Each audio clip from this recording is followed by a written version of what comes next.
boy!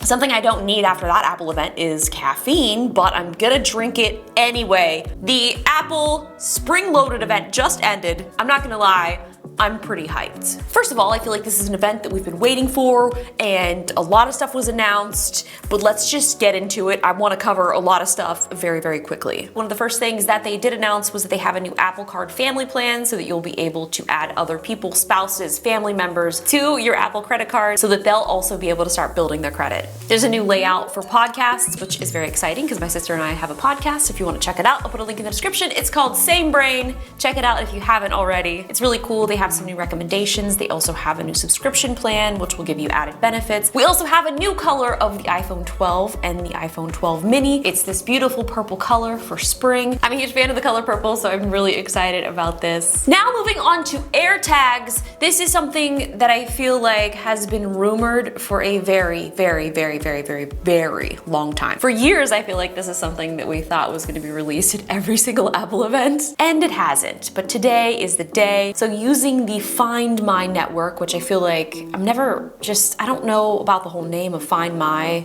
It's weird, but it also works because it is exactly what you're doing. You're trying to find your whatever. Find your iPhone, find your friends, and now find your items. They're actually really cute, and I think one of the things that is kind of unique is you're able to customize them with emojis or text. You better believe I will be customizing the heck out of my AirTags. I'll be putting these on absolutely everything because I feel like I can't ever find anything. Like I would probably lose my body if it was not attached to myself. So this will work with any U1 device like the iPhone 12, and it uses precision finding to guide you to the item. It's gonna be really funny to see me walk around this house trying to find items. I'm thinking that we should have an AirTag Easter egg hunt.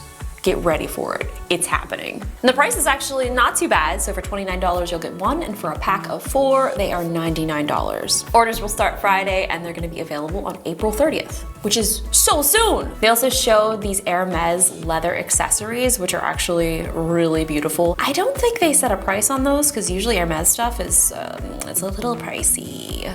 This is kind of exciting. There's a big update to Apple TV 4K. It has an all-new A12 Bionic chip, and you can now play HDR and high frame rate content, which is really exciting because the new iPhone obviously shoots HDR and HDR 60 frames a second. So now with this Apple TV 4K, you'll be able to take full advantage of that. They also said that there is an enhancement update for AirPlay, so that will also be able to support those higher frame rates, which is something that I feel like I was kind of struggling with. I sometimes feel like AirPlay is just not quite there when you're streaming the content from your phone. So hopefully this update will help alleviate a lot of that. This other thing that was pretty awesome is color balancing your TV with your iPhone. And the Apple TV will use light sensors in your phone that will compare your TV to standards, and it will automatically adjust the output. And I think it's cool that this is something that's kind of coming to consumers, because when we were watching this keynote, Tyler's like, I spent like $250 on a monitor calibration tool, and now this is something that everyone can just do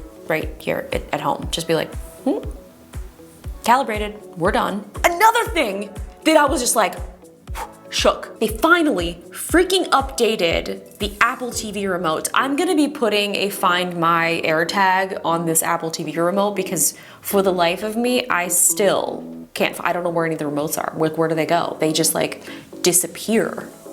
But they did completely redesign this remote. It's now an all one-piece aluminum design with a brand new click pad. There's a Siri button on the side. You can use a circular gesture for jog control. It's all touch-based, and you can order the remote separately. The Apple TV 4K is starting at $179 for the 32 gig version and $199 for the 64 gig version. All right, so this is where the hype train took off when they announced the new iMac's. So these have been rumored, so this is really not like a huge surprise that they announced an M1 iMac, but they didn't just announce one, they announced 7 different colors. It's 50% smaller, 11.5 millimeters thin, 24-inch, 11.3 million pixel display. It also has an upgraded camera, microphone, and speakers. The front-facing FaceTime HD camera is now 1080p with a larger sensor and image signal processing. So what this is doing is it's basically using AI to try to improve your image. I'm also very excited about this upgraded microphone because it will definitely cancel out any other sounds in the house. So it's a beam-forming microphone that's basically focusing on you. And they said that this is the best mic system ever in a Mac.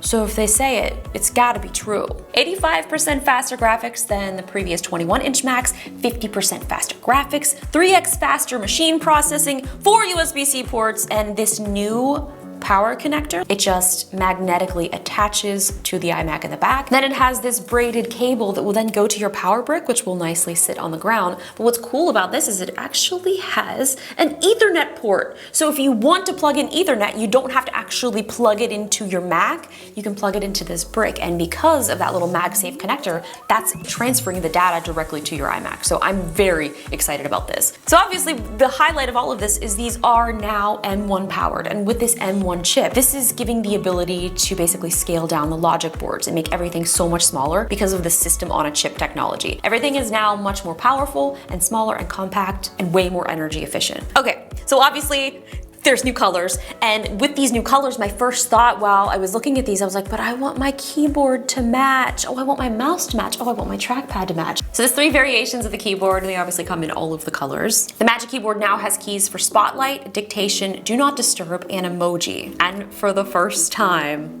Touch ID. It's cool because it does come in the smaller version, but they also have one with the extended keyboard with a number pad. I'm a huge number pad fan, so I will definitely be getting the number pad version. I also like that there's a lock button now on the keyboard, so if you want to quickly lock your computer, you can just be like, lock, done. This is me locking my computer. That's also me unlocking my computer with my fingerprint. I love that they have the mouse and the trackpads to match. Mouse, mice, meese, moose.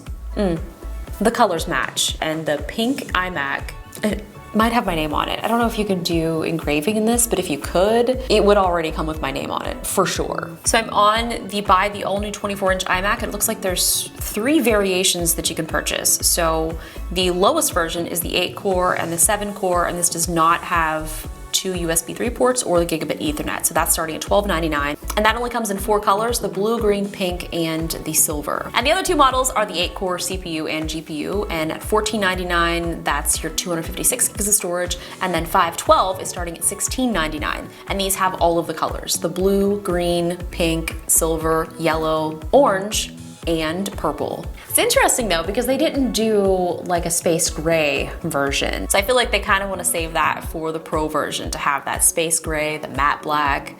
It's gonna look good. The train continues on its way, and now we're at the iPad Pro. And why this is exciting that the M1 is now coming to the iPad is that's gonna be so incredibly powerful that it's gonna be almost overkill for most people that are gonna be needing this tablet. But for people who are doing illustration, video production, design, real-time augmented reality, whatever it is that you're doing that is processor intensive, like this iPad is more pro than ever. I mean, I've seen the power just in my own experiences with this M1, and now that M1 going to the iMac and now into the iPad, it's pretty exciting. They showed a demo of something that's really cool, is this iPad is now 5G enabled. So it's kind of gonna be shifting the way I think that a lot of us are creating or consuming. I also love that Frame.io got a shout outs because I'm a huge fan of Frame.io. I use that for all of my storage needs, for transferring footage back and forth, for sending videos to clients, for feedback. And they've been working on some really cool camera to cloud transfer. So throwing this new iPad in the mix,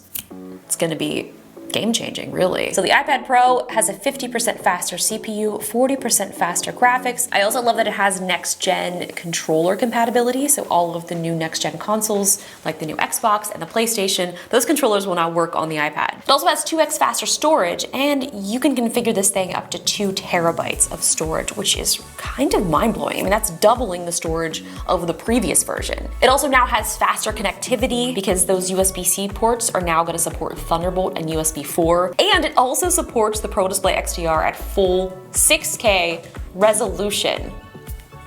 What? They did a big update to the True Depth camera. It's now ultra wide, and they have this feature called Center Stage. So when you're on one of your FaceTime calls or whatever call it is that you're doing, I'm not sure if this will carry over to Zoom calls or anything else, it'll keep you in the center frame. But here's the thing, it looks like the camera is only on the top still. Because most of the time when I'm using my iPad, it's in this sort of orientation. So it would make more sense to have that camera in the center if it is, yeah. Either way, I like this center stage feature, and I think that's gonna definitely be something that's utilized. The display is something that is also incredibly impressive. They're calling this the Liquid Retina XDR display, and the full screen brightness is 1000, but at peak brightness, you can get 1600 nits, which is pretty incredible. It's crazy because the starting price is very close, if not exactly the same as the previous version. The iPad Pro 11-inch is starting at $799, and the iPad Pro 12.9-inch is starting at $1099. And they also have a new white Magic Keyboard cover, which I'm very, very excited about. But really the main takeaway from this is a 5G enabled iPad, which is kind of huge, especially if you're somebody who is traveling a lot or you need to be constantly connected on your iPad. Normally, a lot of times you could just get away with using your phone as a hotspot, but the fact that everything is there, color me impressed. Well guys, that was just sort of a quick recap of what happened at the Apple event today. My sister and I are also going to be doing a podcast talking about some of the things that we saw today and discussing all of our thoughts and reactions. So be sure to check that out, youtube.com/samebrain, or check out Same Brain on Apple Podcasts or anywhere that you listen to podcasts. I look forward to seeing you guys in my next video, and stay tuned for some coverage on all of these things. I'll see you guys in the next video. Subscribe, hit the bell, leave a comment, let me know your thoughts. See you guys very, very soon. Bye.